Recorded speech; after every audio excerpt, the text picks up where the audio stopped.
Well, thank you all for being here. I really appreciate your time. We'll go ahead and get into it. We've got a lot to cover today.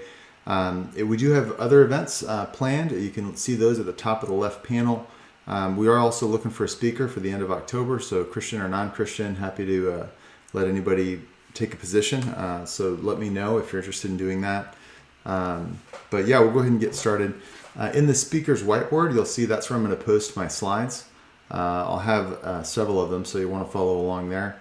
And then if you have questions, comments, objections, whatever the case may be, then there's a little hand icon with a piece of paper on it. If you click that, it'll let me know that you've got something to say, and I can send you an invite and pull you up on stage, and we'll chat about it. So what I'm going to do tonight, this will be a little bit longer of a presentation, mostly because if we don't define terms, if we don't spend some time defining terms, then we're going to have a really hard time getting through it. And so I want to define what I mean by the terms I'm going to use.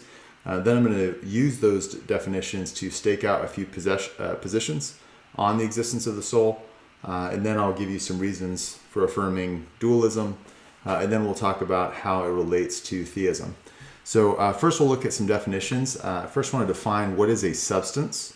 When we look at the soul, we're talking about what is the substance that you are. So a substance is a particular individual thing. It has what's called thisness, so it's like this thing instead of that thing. So it's a particular individual thing. It is fundamental, and so it's not had by something else. It's its own thing. It's a unity of parts and properties. So for example, an apple is the unity of redness and mass and volume, and these different, a history and different properties, and they're all united in the substance that is the apple. It's what ties all those properties together. It has causal powers, or can have causal powers. If there's a causal power being operated or acted, then there's a substance that's exercising that causal power. And substances can endure change by gaining or losing properties. They can endure change over time.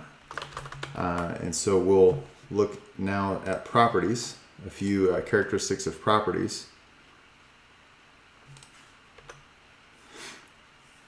And properties, by contrast, sorry, I got my slides out of order here. Properties are non-fundamental, and so a property is had by something else. So for example, the property of being green is had by the leaf. You wouldn't have the greenness without there being a thing to be green. So the greenness is had by the leaf. It's not fundamental. Properties are universal. So if you have 5 leaves, they're all the same shade of green. They all have the same property of being green. So the property can be universally held. It can be held by more than one thing. Whereas the substance is a fundamental particular thing. Properties can be had by multiple things. You can have several leaves that are the same green. And they are immutable. So the property doesn't actually change. A leaf can change by changing properties, but the property itself doesn't change. So for example, if you got 5 leaves and one of them turns yellow, it's not the greenness that turned yellow. The other 4 are still that same green. Same property of green still exists in those other leaves. It's just that leaf has changed from green into yellow by losing the property of green and gaining the property of yellow. And so that could be over time and by degrees and things like that. And so that's the difference between substances and properties. We're going to use these to talk about property dualism. Are there mental properties? Are there physical properties?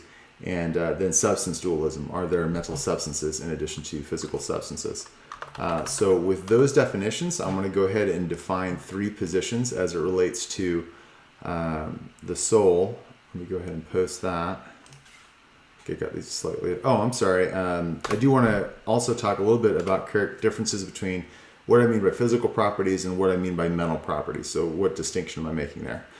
So first of all, physical properties are non-teleological. They're not goal-oriented. So a lightning bolt that's moving to the ground, it's not trying to accomplish something. It's just doing what it does. And so physical properties aren't goal-oriented. They don't have an end goal in mind. They just are what they are.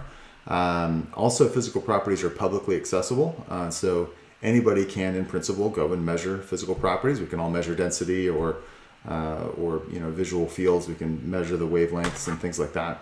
And so they're publicly accessible. Mental properties, by contrast, are characterized chiefly by being privileged access. What I mean by that is that the person who has the mental properties has privileged access to those properties. They know what those properties are in a way that's not accessible to everybody else. So I can know what I'm thinking in a way that, perhaps you can't know what I'm thinking.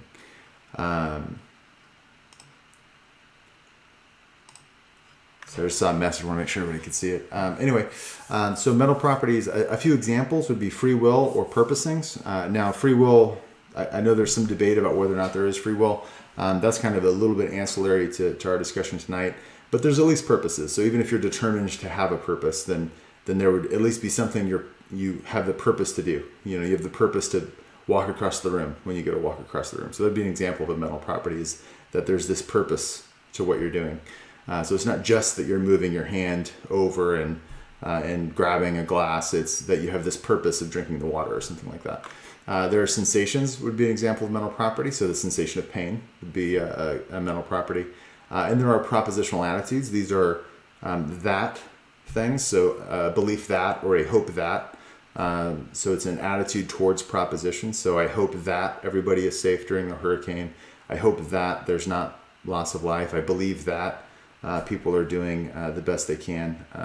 So those are propositional attitudes, and those would be examples of mental properties. So now finally, with all of that in mind, I want to go ahead and define a few positions. Find that post. There it is. So we'll look at three positions. One is physicalism, the other is property dualism, and the last we'll look at is substance dualism, which is sometimes called the ghost in the machine. So we have our ghost dog there. So physicalism, when I say that for tonight, I'm referring to reductive physicalism by physicalism. And that's the view that there are only physical substances and only physical properties. There are no mental substances, there are no mental properties. They just are physical substances and physical properties. The next view would be property dualism. Property dualism is the view that there are only physical substances, but those physical substances can have mental properties. So you can have mental properties, but those mental properties would be had by a physical substance. Property dualism is sometimes called non-reductive physicalism because it's saying that the mental properties are not reducible to physical properties, but nonetheless, the only substances that exist are physical substances. So it's a dualist about properties, not a dualist about substances. In order to help to make a distinction between the reductive physicalism and non-reductive physicalism, for the purposes of our discussion, I'm just going to refer to reductive physicalism as physicalism and non-reductive physicalism as property dualism. It's an easy way, I think, to make a distinction there, to keep those apart. And then finally is substance dualism. This is the view that there are both physical and mental properties and substances. So there are obviously physical substances and physical properties, but in addition to that, there are mental substances with mental properties as well. Thank you for listening. If you found this helpful, please like and subscribe. Please also look at the show notes in order to find a link to our group so that you can join our next discussion. I look forward to chatting with you.